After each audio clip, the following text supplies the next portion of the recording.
Hello साथियों, मैं विकास एक बार फिर से आप सभी का वेलकम करता हूं आपके अपने यूट्यूब चैनल पर। तो चलिए, कैसे हैं सब लोग? उम्मीद करते हैं बहुत हमारे सभी साथी बहुत ही शानदार होंगे।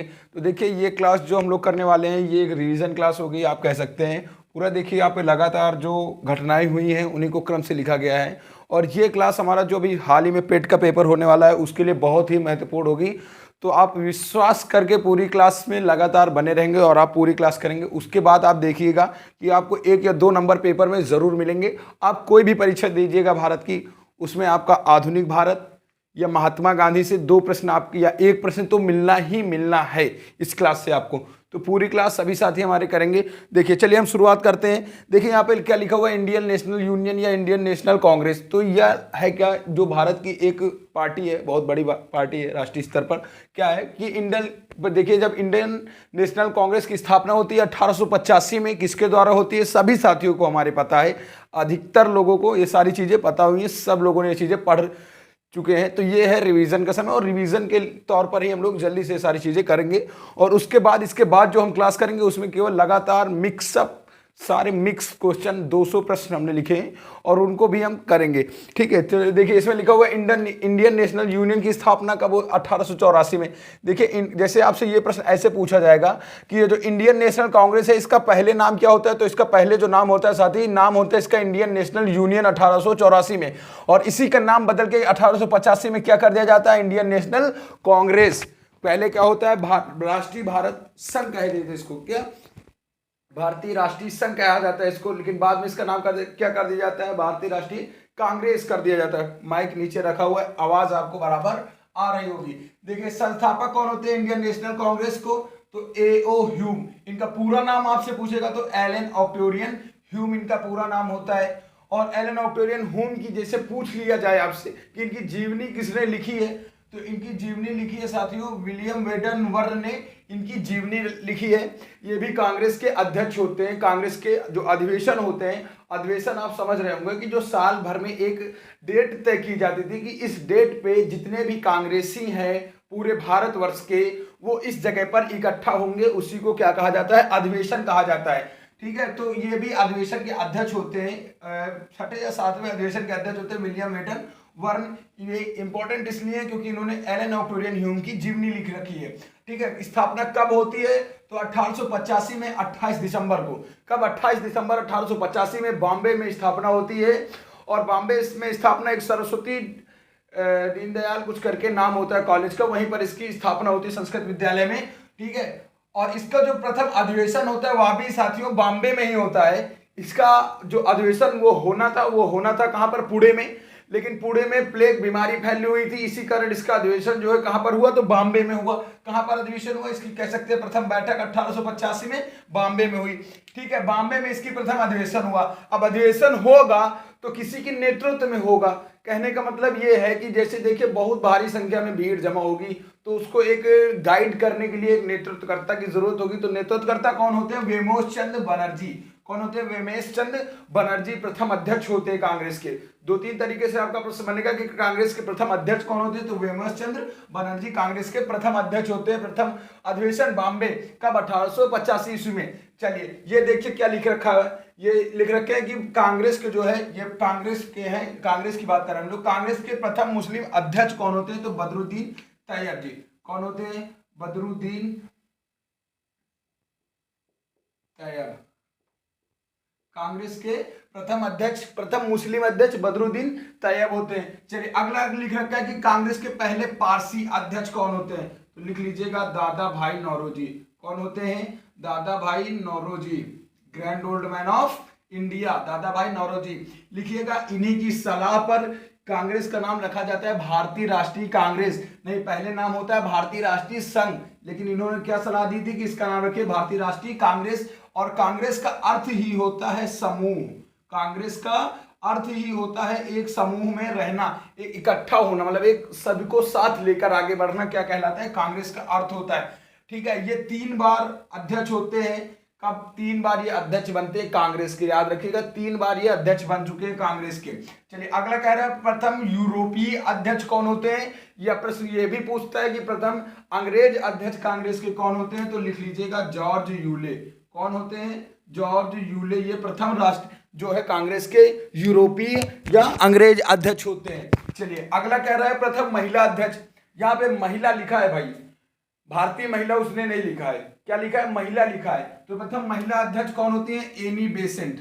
कौन होती है, एनी बेसेंट। कौन होती है, एनी बेसेंट। राइटिंग में मत जाइएगा, चीज आपको समझ में आ रही है, जो लिखा है ये नहीं, ये एनी बेसेंट लिखा हुआ है। अगला देखिए क्या कह दिया, अगला ही प्रश्न घुमा के रख दिया है कि भारतीय महिला अध्यक्ष बताइए कांग्रेस की। तो सबको पता है कौन, सरोजनी नायडू। कौन है, सरोजनी नायडू। आपको ये चीजें अगर जो पहली बार साथी देख रहे होंगे उनको अगर अच्छा लगता है तो लिखिएगा, नहीं तो आप केवल क्लास देख के रिविजन करके छोड़िएगा। देखिए अगला प्रश्न कह रहा है कांग्रेस के सबसे कम उम्र के अध्यक्ष, तो मौलाना अबुल कलाम आजाद। कौन, मौलाना अबुल कलाम आजाद लिख लीजिएगा। मौलाना अबुल कलाम आजाद जी होते हैं, मौलाना अबुल कलाम आजाद। ये मात्र 35 उम्र में सबसे युवा अध्यक्ष बनते हैं कांग्रेस के। कितने, मात्र 35 साल की उम्र में सबसे युवा अध्यक्ष होते हैं। अगला प्रश्न कह रहा है साथी कांग्रेस के आजादी के समय अध्यक्ष, तो लिख लीजिएगा जेबी कृपलानी।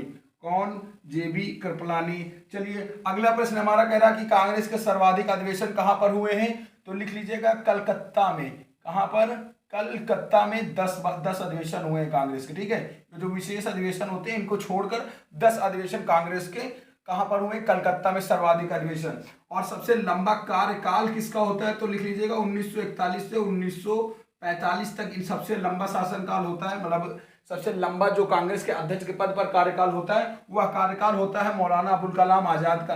क्योंकि देखिए कि जब भारत छोड़ो आंदोलन की शुरुआत होती है 1942 में, कहाँ लिखा, ये 1942 लिखा। यहाँ पर जब भारत छोड़ो आंदोलन की शुरुआत होगी तो उस समय अध्यक्ष यही 41 में बन गए हैं, ये 42 में उसकी शुरुआत होनी है।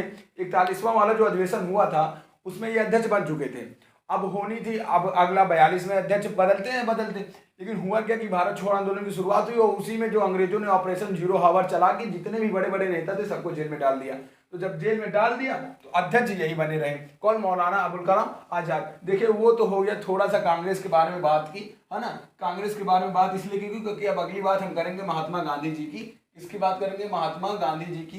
क्योंकि देखिए हर परीक्षा में इनका योगदान आपको 1 या 2 नंबर दिला सकता है। इनके बारे में आपको जानकारी रखना बहुत ही ज्यादा जरूरी हो जाता है। देखिए इनका जन्म कब हुआ, तो सबको पता है, जब बच्चे को पढ़ाया जाता है 2 अक्टूबर 1819 में गुजरात के कठियावाड़ा में हुआ था। कहाँ पर, गुजरात के कठियावाड़ा में हुआ था। माता का नाम, पिता का नाम, इनके बच्चों का नाम, इनके पिताजी इत्र के व्यापारी थे, सारी चीजें आपको पता है। ठीक है, और उतना आसान प्रश्न देखिए देगा नहीं, तो उन चीजों को जरूरी नहीं है पढ़ना। ये 1876 में विद्यालय गए, 13 वर्ष की उम्र में इनकी सगाई हुई और शादी हुई।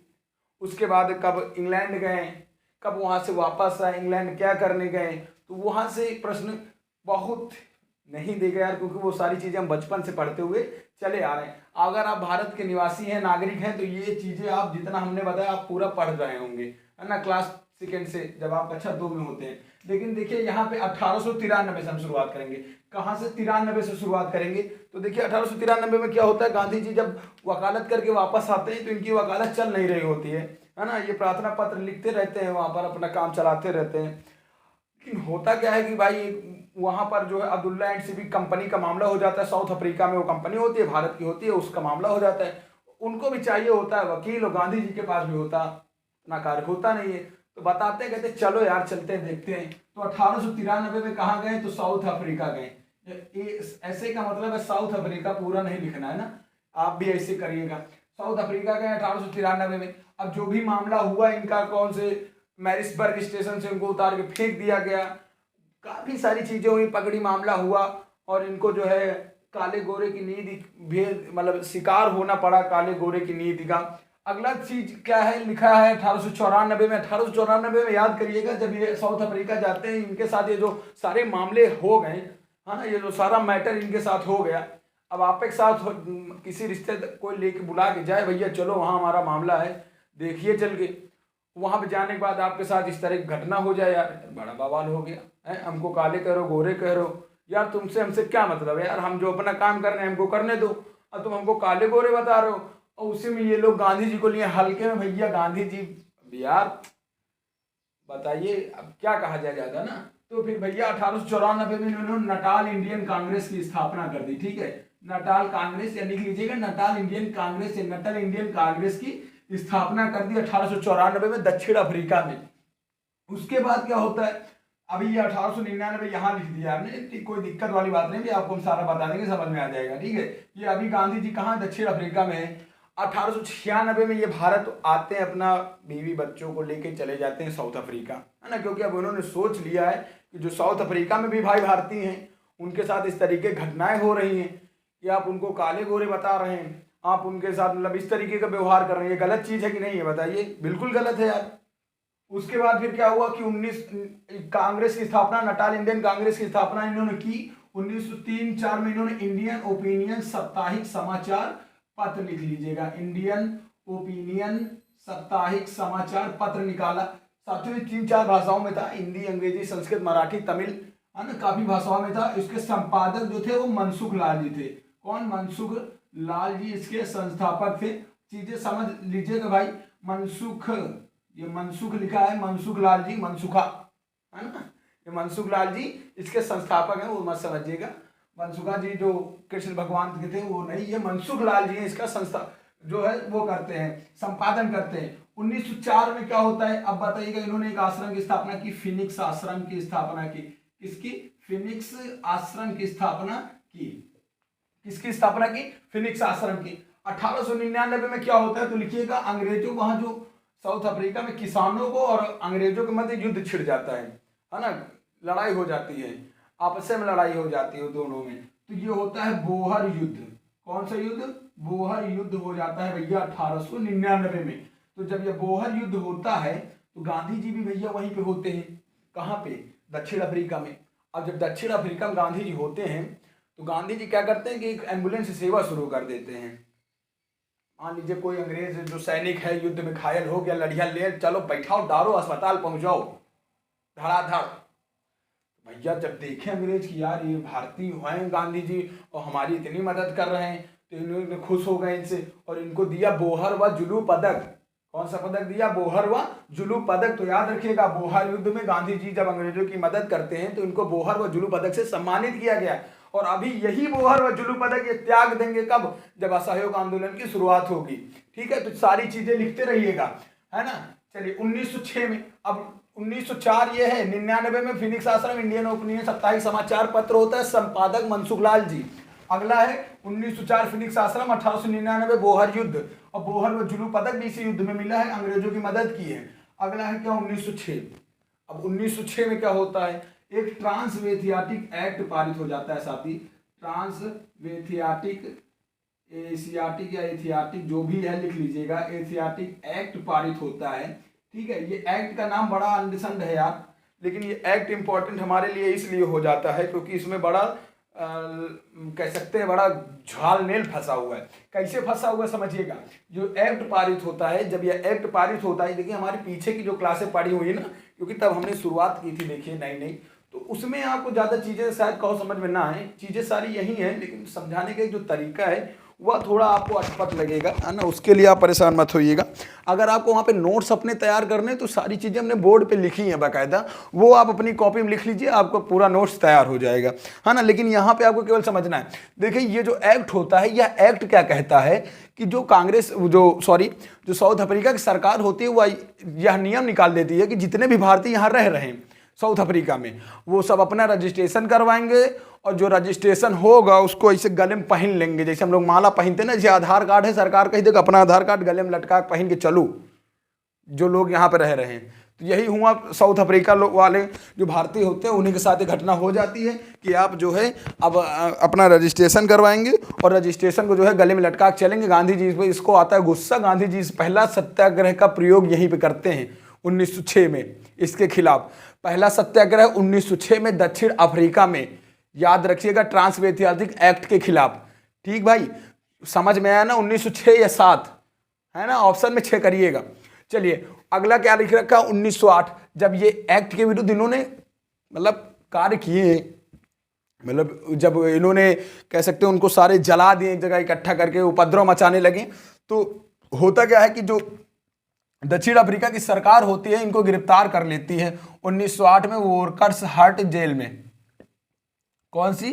वर्कर्स हट जेल में गांधी जी को गिरफ्तार कर लिया जाता है। यह गांधी जी के जीवन की पहली गिरफ्तारी है, लेकिन कहां पर है? तो दक्षिण अफ्रीका में है। भारत में कब हुई अभी हम आपको आगे बताएंगे, ठीक है, ये जरूर याद रखिएगा। कब? वर्कर्स हट जेल। चलिए 1909 लिखा रहा है तो लिख लीजिएगा, या हिंद स्वराज पुस्तक की रचना करते हैं।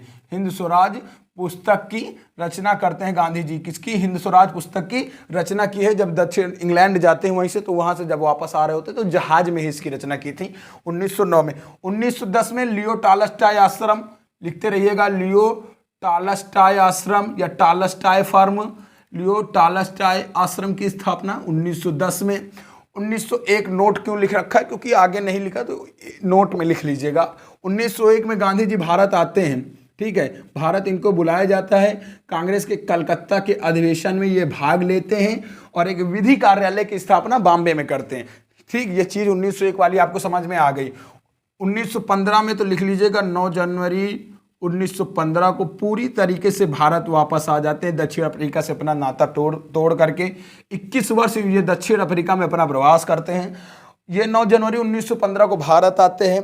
अरेबिया का जहाज होता है, जहाज का भी नाम बता दिया आपको, अब क्या चाहिए यार बताओ।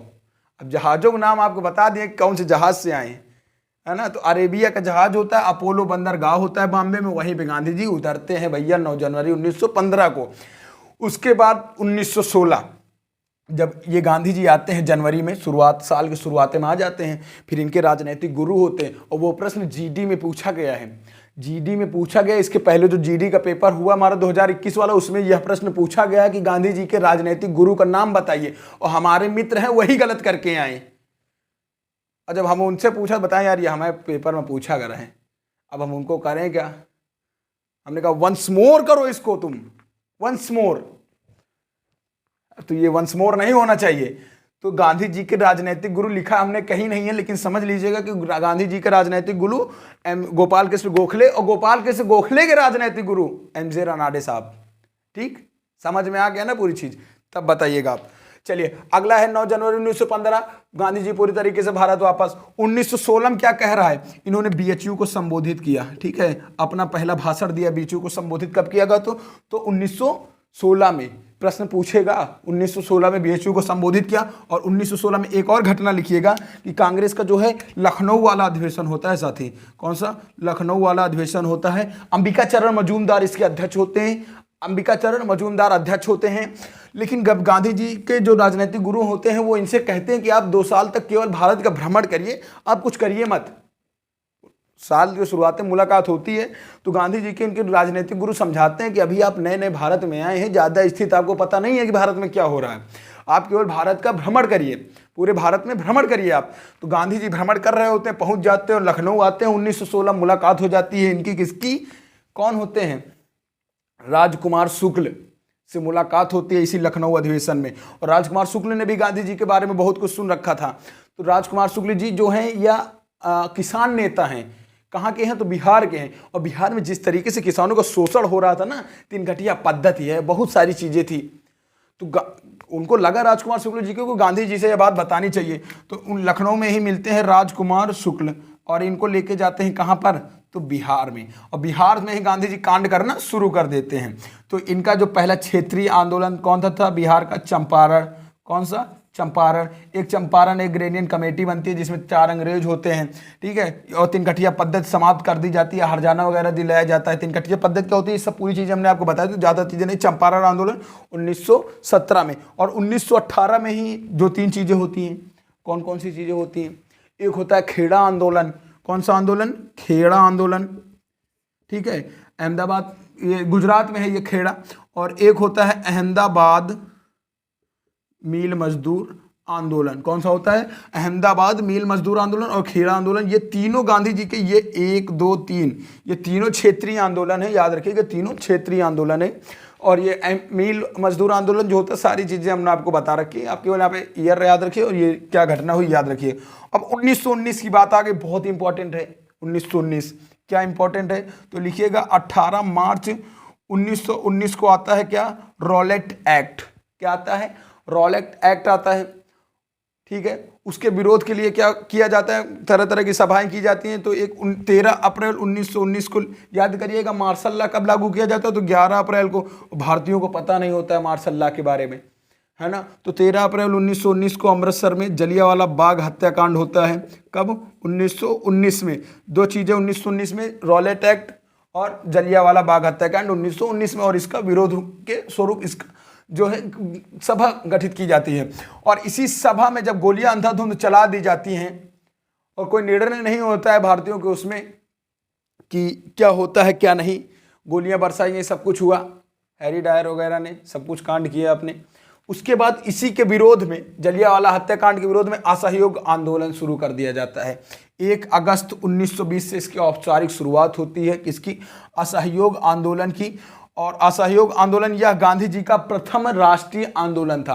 कैसा आंदोलन था? तो लिख लीजिएगा, यह गांधी जी का प्रथम राष्ट्रीय आंदोलन कौन सा था? असहयोग आंदोलन। और असहयोग आंदोलन के समय भारत के वायसराय चेम्सफोर्ड, अब वायसराय पूछने लगा है यार, है ना, क्योंकि देखिए उसको कहीं ना कहीं से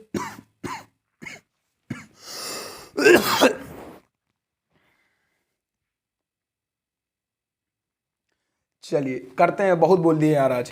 ठीक है, असहयोग आंदोलन 1 अगस्त 1920 में औपचारिक शुरुआत, गांधी जी का प्रथम राष्ट्रीय आंदोलन। अभी तक तीनों क्षेत्रीय आंदोलन थे, और जो अध्यक्ष होता है वो वायसराय कौन है? चेम्सफोर्ड है, लॉर्ड चेम्सफोर्ड। ठीक है, चलिए 1922 में 5 फरवरी 1922 को याद करिएगा। इसी असहयोग आंदोलन में अहिंसा की तरीके से मांग हो रही होती है, लेकिन घटना हो जाती है चौरी चौरा कांड। भगवान अहिरदास इसका नेतृत्व कर रहे होते हैं, आगे आगे जा रहे होते हैं, और आगे आगे जब जा रहे होते हैं तो मिलती है पुलिस चौकी। पुलिस चौकी में जब मिलते हैं तो पुलिस चौकी वाले इनको मार देते हैं, मतलब मारने का मतलब थप्पड़िया देते हैं। पीछे भीड़ है लेकिन ये नेतृत्व कर रहे हैं, पहुंच गए आगे, और जब आगे पहुंच गए तो ये खा गए मार। अब खा गए मार, आके बताएं भीड़ को जो साथी थे कि यार हमको मार दिए। काहे टेंशन लेते हो, गए पूरा उजाड़ दिए, चौकीए चौरी चौरा कांड कर दिए, है ना। तो गोरखपुर में है चौरी चौरा कांड 5 फरवरी 1922 को। तो फिर यह 12 फरवरी 1922 को स्थगित कर दिया जाता है असहयोग आंदोलन। वारदौली में गांधी जी बैठक करते हैं और फिर असहयोग आंदोलन स्थगित कर दिया जाता है जब चौरी चौरा कांड होता है। उसके बाद में 1923 में याद रखिएगा, इसी सब मैटर के बाद अलग हो जाता है क्या मामला, स्वराज पार्टी। कौन सा? स्वराज पार्टी। स्वराज पार्टी की स्थापना 1923 में। ठीक है, पूछा जाएगा स्वराज पार्टी की स्थापना कब? 1923 में। 1924 में कौन सा? कांग्रेस का बेलगांव अधिवेशन। कौन सा अधिवेशन साथी? बेलगांव अधिवेशन। अध्यक्षता 39वां अधिवेशन होता है कांग्रेस का। कौन सा? 39वां अधिवेशन होता है 1924 में। एकमात्र अधिवेशन जिसकी अध्यक्षता कौन करता है? गांधी जी। एकमात्र ऐसा अधिवेशन जिसकी अध्यक्षता गांधी जी करते हैं। ठीक है, उसके बाद इस अधिवेशन के बाद फिर इसी में कांग्रेस का अलगाव हो जाता है, कांग्रेस 2 भागों में फिर से बंट जाती है। चलिए 1927 में आप बताइएगा क्या होता है? साइमन कमीशन का गठन होता है। कहाँ? 1927 में साइमन कमीशन का गठन। अगला कह रहा हूं 1928 में, तो साइमन कमीशन का भारत आगमन। कहां पर? साइमन कमीशन भारत आता है, और इसी का फिर विरोध होता है। इसको आना कब था? तो 10 साल बाद 1919 कहा गया। एक ये भारत परिषद अधिनियम 1919। 1909 में याद करिएगा मार्ले मिंटो सुधार। भारत परिषद अधिनियम 1919 को क्या कहा गया है? मार्ले मिंटो सुधार। और भारत परिषद अधिनियम 1919 को क्या गया है? मॉन्टेगू चेम्सफोर्ड अधिनियम। इसी के देखरेख के लिए 10 साल बाद गठित होना था एक अध्यक्ष, जो है कह सकते हैं आयोग गठन होता था साइमन कमीशन का, लेकिन वो 2 साल पहले भारत आ जाता है और इसमें कोई भी भारतीय नहीं होता है, सारे के सारे अंग्रेज होते हैं, इसीलिए इसका विरोध किया जाता है। 1929 में याद रखिएगा कांग्रेस का लाहौर अधिवेशन। कौन सा? डेट आपको नहीं दिख रही होगी, हम आपको बता रहे हैं। 1929 में कांग्रेस का लाहौर अधिवेशन, है ना। रावी नदी के तट पर झंडा फहराया जाता है भाई। याद रखिएगा कि 26 जनवरी को हम लोग पूर्ण स्वतंत्रता, वो पूर्ण स्वराज की मांग, है ना, रावी नदी का तट होता है। चलिए 1930 में क्या होता है याद करिएगा। 1930 में आप लोग क्या करेंगे? प्रथम गोलमेज सम्मेलन। कहां पर? 1930। प्रथम गोलमेज सम्मेलन 1930 में। और याद करिएगा क्या होता है 1930 में? प्रथम गोलमेज सम्मेलन 1930। उसके बाद सविनय अवज्ञा आंदोलन, गांधी जी का द्वितीय जो है राष्ट्रीय आंदोलन, राष्ट्रीय स्तर पर आंदोलन, सविनय अवज्ञा आंदोलन, दांडी मार्च। कौन सा? दांडी मार्च। चलिए इसमें थोड़ा सा कंफ्यूजन होगा, उसको दूर करते हैं यार, है ना।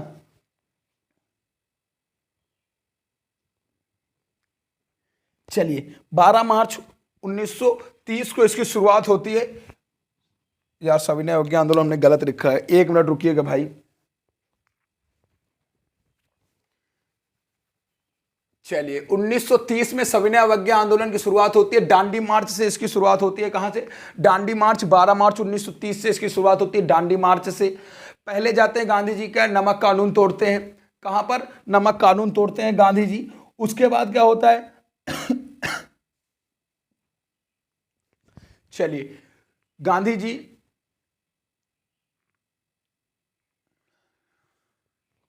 एक मिनट रुकिएगा यार।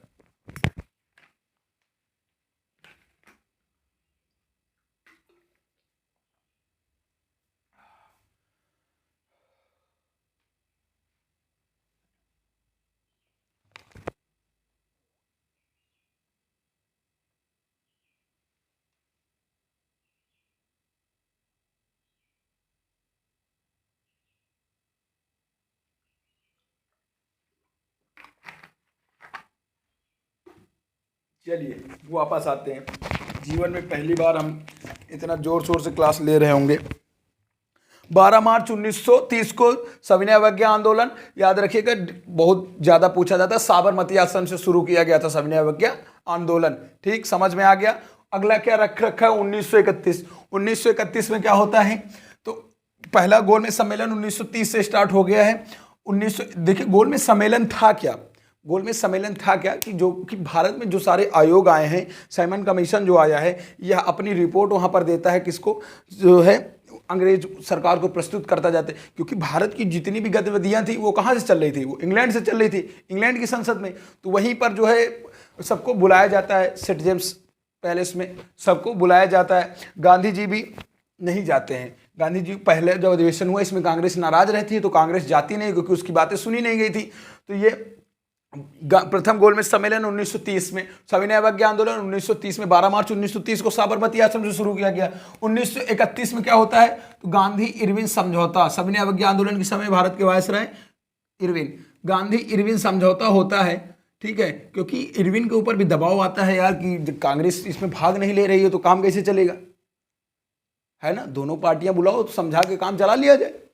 अब गांधी जी जा नहीं रहे हैं तो कांग्रेस भी नहीं भाग ले रही है, तो इसमें हुआ गड़बड़। तो फिर बुलाया गया, गांधी जी ने, इरविन ने गांधी जी को समझाया। तो गांधी जी ने द्वितीय गोलमेज सम्मेलन में भाग लिया। एसएस राजपूताना जो जहाज से जाते हैं, ये इटली का पोत होता है, उसी से जाते हैं, कहाँ पर? लंदन पहुँचते हैं। और वहीं पर हमने आपको बताया था कि जब ये चढ़ रहे होते हैं सीढ़ियों से तो इनको अर्धनग्न फकीर कहते हैं। सारी चीज़ें, गांधी जी की जितनी भी उपाधियां हैं, हमने एक अलग क्लास की है गांधी जी के उपाधियों के बारे में, 15 अगस्त को वो क्लास की थी, आप ज़रूर देख लीजिएगा। सारी जो इनकी जितनी भी उपाधियां सारी की सारी हमने करा रखी हैं। ठीक है, चलिए 1931 में गांधी इरविन समझौता और प्रथम द्वितीय गोलमेज सम्मेलन गांधी जी ने भाग लिया। और 1932 में द्वितीय गोलमेज सम्मेलन, पूना पैक्ट या गांधी अंबेडकर समझौता, है ना, पूना पैक्ट। चलिए 1935 में भारत शासन अधिनियम, कौन सा? भारत शासन अधिनियम। चलिए 1942 में क्या होता है? भारत छोड़ो आंदोलन, कौन सा? भारत छोड़ो आंदोलन या अगस्त प्रस्ताव, क्या? अगस्त प्रस्ताव या अगस्त विद्रोह या वर्धा प्रस्ताव, इसको बोलते हैं क्या? वर्धा प्रस्ताव। 3-4 नाम है इसके। ठीक है, 8 अगस्त को यह शुरू हुआ था औपचारिक रूप से, 8 अगस्त 1942 को। और 9 अगस्त को चला दिया जाता है ऑपरेशन जीरो हावर। क्या? ऑपरेशन जीरो हावर अंग्रेजों के द्वारा। सारे जो कि राजनीतिक नेता होते हैं, 1 मिनट रुकिएगा, फोन किसका आ रहा?